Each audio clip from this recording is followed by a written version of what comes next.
What's up, everyone? This is Dale from Upstate Bets and DFS. I'm here with my partner Reoz, bringing you guys the Sunday games for the NFL Divisional Round. So, yeah, we got the Rams and the Bucks and the Chiefs and the Bills. So, yeah, I'm really excited to get to these games. We talked about the Saturday games. We also did UFC video. We did NBA video. So, we're flooding content right now. If you guys want to drop a like on this video to support what we've been doing so far, also if you want to subscribe to the channel if you haven't yet, that would be amazing. We're on the road to 1,700 subs, pretty much on the road to 2,000, which is crazy to say. We're gonna be doing some more prize picks as we do all the time on this channel. So if you haven't signed up for prize picks yet, you can sign up using promo code Upstate. That'll give you a 100% deposit match on your first deposit up to $100. So very simple way to play. You take over unders on player props. So Matthew Stafford 269.5 passing yards right here. You can look at his last five. You can kind of make a judgment on if you want to take this prop or not. We give you a lot of valuable information, the most we can, to help you make these like props. So like, just besides for looking at the last five, there's some other things you got to take into account, especially in the NBA. People might be injured, things like that, which a little bit you got to dive a little bit deeper sometimes than just looking at these bars. But either way, you take the over under and player props. You can string together 3 players, 4 players, even 5 players. You can 5 extra money, 10 extra money. So fun way to play. It's a nice change of pace from your typical daily fantasy sports websites and stuff like that. So we're going to dive right into this. I forgot to mention, though, we do have a Patreon. We offer some premium content over there. Riaz, tell them about that. Yeah, if you think we're pushing content on the YouTube, we're pushing even more content over on the Patreon. Highly recommend jumping in there. We do hit rate articles, our write ups with plays that we're plugging in for the night. We're gonna start throwing out our betting cards for the night, starting with it will be yesterday when this video is live for the Saturday game, NFL or NBA as well. Just a bunch of stuff going on there. I mean, you could find it at patreon.com/upstate, and it will also be in the description below. Yeah, Riaz is absolutely right. We're cranking out content on YouTube, but we're also flooding content over on Patreon as well. So thank you to everyone that signed up so far. It's definitely not required to sign up, but it's your choice. But if you want to dive in over there and support us a little bit further, that would be awesome. So let's dive right into this, Riaz. Stafford, Brady, Allen, Mahomes. Pretty much all pretty high. We got Brady coming in as the highest here, but what do you think about these guys? I'm talking ignoring the Patrick Mahomes pass, like Yeah, half a prop. What do you think about these guys as a whole? yeah. I mean, you can never go wrong with Matthew Stafford. I mean, it was definitely tough to see. Not really a down game. It really wasn't competitive against Arizona, but he still had 202. But I think this game is going to be a lot different. It's going to be very competitive. Probably going to be one of the better games. I mean, that Chiefs Bills game is going to be phenomenal. But two really great teams battling it out here, and at 269 and a half, he's gonna throw for 300. It almost feels like he's gonna have to. I know the outbreak of just unbelievable how Cam Akers was in that rushing attack.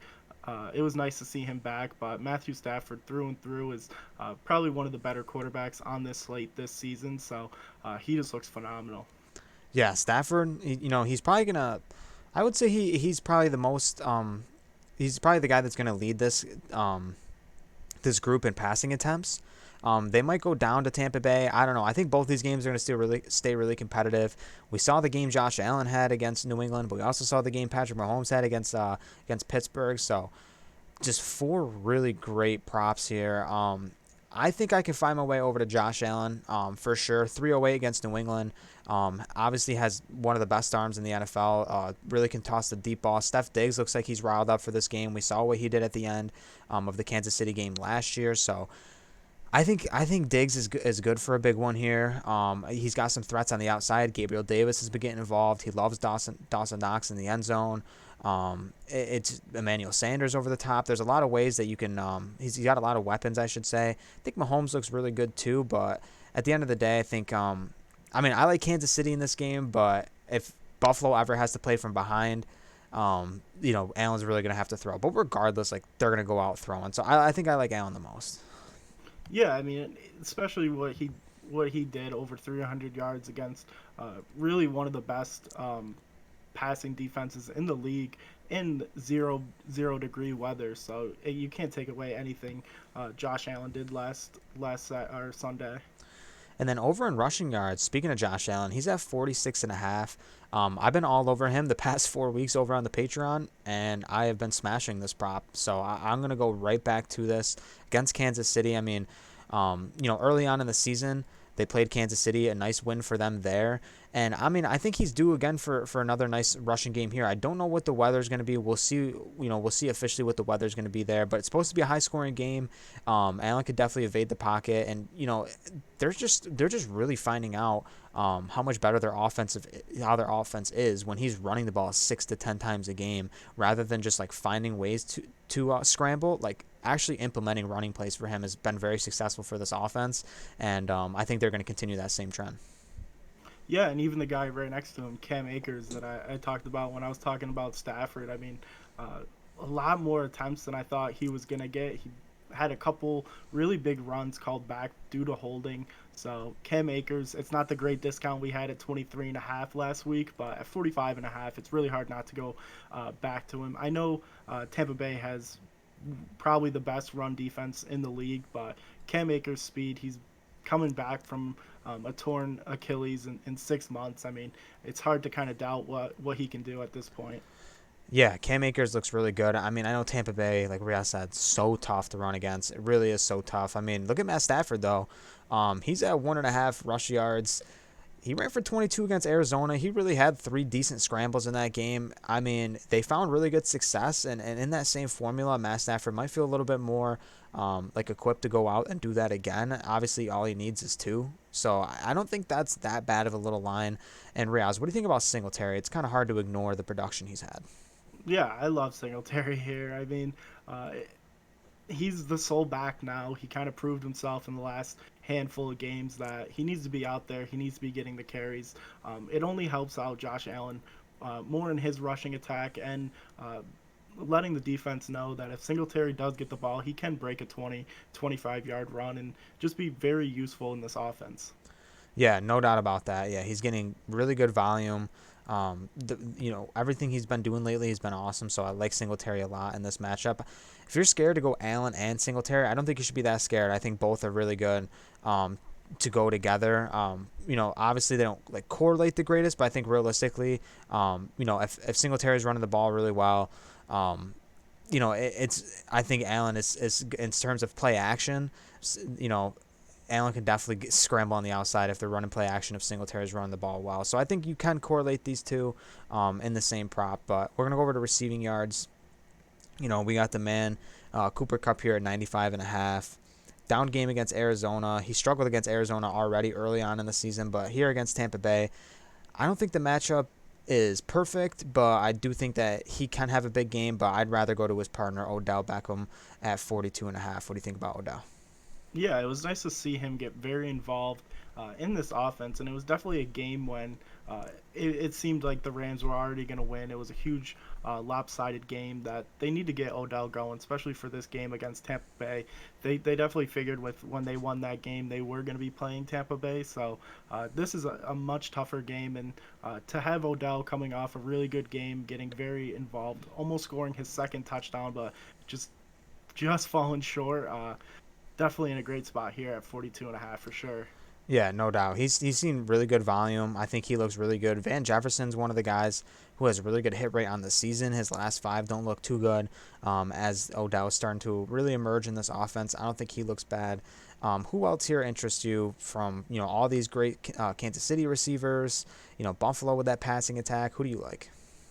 Yeah, I mean, you could definitely go to Travis Kelce or Tyreek Hill. It was definitely nice to see Tyreek get a little more involved. We know he didn't have the best game, but Travis Kelce looked phenomenal. 108 yards, was very active in the passing game. Had racked up a ton of targets. I mean, just like I say with Kittle, with Darren Waller, Mark Andrews. I mean, these tight ends, these elite tight ends, are safety blankets for these elite quarterbacks, and it's really nice to see him getting peppered with all of these targets. So at 67.5, he could do this in a half, but in a full game, I have no problem going back to him here again. Yeah, no doubt about that. I talked about Stephon Diggs at 67.5 as well. Same line as Hill, Kelsey. I think he looks really good, man. I like Josh Allen passing yards. I think Josh Allen's just going to have an awesome game here. Obviously, I'm all over all his props. But Stephon Diggs, I think, looks really good. I think there's a little extra narrative from him in this game. Tough time, tough loss last year in the playoffs to go to the Super Bowl. Kansas City had their way with Buffalo in that game, and I think Diggs this is just more like a gut pick for me to go to Diggs here, but I do think he's going to have a big one. Yeah, it's tough not to think Stephon Diggs, primarily, without a doubt, their best wide receiver on this team, and he's shown whatever quarterback he has throwing him the ball, he could just get the job done. And then I think that's it for me in the receiving yards. Anyone else you like here? No, let's jump to receptions. So receptions, man, we talked about the guys at the top in the last video. As we scroll down here, same thing. Diggs, Hill, Kelsey, all sitting at 5.5. Even Gronk's at 5.5. Mike Evans at 5.5. It seems like the lucky number here. Who do you like? I know Cooper Kupp sees a lot of targets. So, what guy are you thinking here? Yeah, I don't know if I'm going to get to Cooper Kupp at 8. This definitely seems like a tough matchup for him. They're definitely going to key on him a lot here. Dawson Knox, though, at 3.5, he had five catches against New England. I could definitely see that same production here against Kansas City. It seems like Kansas City always forgets about tight ends, and especially someone who is kind of coming on the urge of a top 10 tight end and Dawson Knox. I mean, at 3.5, it almost seems like you're getting a really good discount compared to everybody else sitting at 5.5. Yeah, and he always finds the end zone too. So, I mean, we'll look at Dawson Knox's fantasy score after, but I think his receptions look really good compared to everyone else. I mean, Odell, I think, looks really good here at 4. I know that, he only got 4. He pushed on this line against Arizona. We only saw 1 in his last 5 where he got over, but I still think he looks really good here. But I am a little bit on his passing yards more than his receptions. Other than that, for me, I mean, I think you could feel really safe going to Kelsey. He should see more than what he saw in Pittsburgh. That was just kind of a blowout game. Other than that, I mean, I can understand if you want to get to Gronk, but receptions here look really tough to me. I mean, you definitely can't not look at Mike Evans here. Really, the sole guy with no AB, no Godwin, especially coming off a 9-catch game against Philly in just a pure blowout. I mean, Mike Evans just looks phenomenal. Yeah, no doubt. He's seen a lot of targets, and against this Rams team, there should be some points scored. I know Brady's going to want to throw the ball, so Evans looks really good. Him and Gronk, even Tyler Johnson at 3.5. He's definitely had some decent games so far this season. But let's jump over to touchdowns. So yeah, we got the touchdown props. The only guy we got here, Josh Allen, Mahomes, Singletary. Any interest in these 3 guys? Yeah, I mean, it's tough not to keep going to Singletary. 3 straight games now where he scored 2 touchdowns, 5 out of the last 5. Just being very involved in this offense, and it almost looks like he's just going to continue to score a touchdown, especially in a high-scoring game like it is going to be. Yeah, no, he looks really good for sure. I mean, the production's just been amazing. They're using him on the goal line. They're using him in the pass game, so I really like Singletary in that spot. The quarterbacks don't really have much interest there going to them in those props. But other than that, I think in the receiving touchdowns, I think Evans looks good. I think Evans is probably one of the best picks here for receivers. I'm on Devontae Adams, in the Saturday game, but for the Sunday games, I like Mike Evans. Yeah, I'm right there with you, and you could definitely chalk up a touchdown for Travis Kelce, 4 out of the last 5. Just looking really great. And then let's jump over to fantasy score, man. We got fantasy score here. Lots of guys. We got some kickers here and stuff like that even. Do you have interest in any of these guys? Yeah, I mean, definitely Cam Akers at 11. If he's going to be so highly used in the pass game, we saw him split out as a wide receiver, which was really nice to see, and especially on the ground game. There was a couple goal line touches against, or there was a couple goal line chances where I thought they should have put Cam Akers in to score a touchdown. So I think they're going to do that here since Sony Michel came up short back-to-back times. I mean, Cam Akers just looks so good, and at 11, it's a really good line for me. Yeah, he's looked amazing in his return. We did say it is tough to run against Tampa Bay, but that doesn't mean he can't get some touches in the passing game. It doesn't mean he can't find the end zone. it's just, I think fantasy scores was one of the best ways to get to Cam Akers on this slate. If you don't want to take him rushing yards, I think fantasy score looks really good for him. Other than that, I think Dawson Knox too looks good if he can find the end zone. 25 points against New England. He can go out there and give you 4 catches, 35 yards, and a touchdown, maybe 2 touchdowns. So I think he looks really good at 10 as well. And even Cole Beasley sitting at 5. I mean, we saw the performance he was doing before that down game against New England where he only had 2.9. He kept hitting over this by a couple, but we know Cole Beasley can rack up targets. And he's just kind of the kind of slant guy, kind of catch 2-3 yard passes, but those start to add up when it's a PPR and every catch is a point. So definitely a guy to look at here. Yeah, no doubt about that. And that'll wrap things up for us, man. I think we got some solid picks. Obviously, we're going to be posting what we're interested in and what we're really on, who we're playing, what we're betting on over on the Patreon. So really excited to get to that. Really excited to get to these games. At the time of recording, this Bengals game's almost ready to kick off. So really excited to get to this weekend. As I said already, like the video. If you liked it, subscribe if you haven't been subscribed yet. And we'll catch you in the next video, guys. Peace.